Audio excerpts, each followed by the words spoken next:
Good morning, guys. Share ko nga po pala yung ginawa namin kagabi ni Kuya.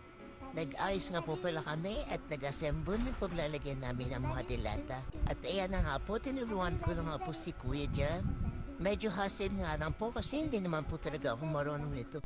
Hindi ko pa nga po alam yung gagawin ko dito. At ayan na nga po, nagmamarunong na ako dito sa part na to. Oras nga na to, katabi ko yung anak ko ng napakalikot. Ayan na nga kung ano-anong ginagawa niya sa tabi ko. Sa part na to, tinulungan na ako ni Kuya dahil nakikita niyang nahihirapan ako. Nakikita niyang palagi nang naiipit yung daliri ko. At ito na nga, natapos na kami sa first at second layer. Dito na kami sa third layer. Medyo mas madali na siya kasi alam na namin yung gagawin. At natapos na nga kami sa third layer. Dito naman kami sa fourth layer. Dito, medyo mas madali kasi last na. Pero napakalikot pa rin talaga ng anak ko dyan.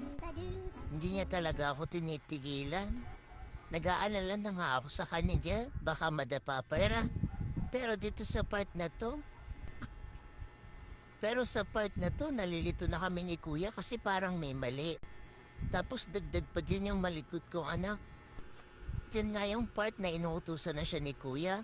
Ang galing nga kasi bawat utos ni Kuya, alam niya. At ayan na nga, dahil hindi ko na kaya, nagpatulong na kami kay Kuya Ricky. Buti na lang at andyan siya. Sakto rin namang may nagpa-Gcash. Dahil free naman ako na lang yung gumawa.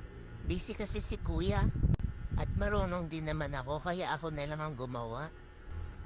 At ayan na nga, patuloy pa rin silang gumagawa. At syempre, malapit na siyang matapos. In fairness, maganda siya at ang luwag.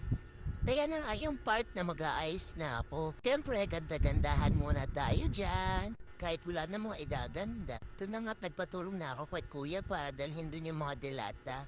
Napunasan ko na rin nga pala yan kanina. Patulo ko nga pala yung pamangkin ko. Shoutout nga pala sa pamangkin kong si Kimberly Palahino. Ay, Yumoto pala.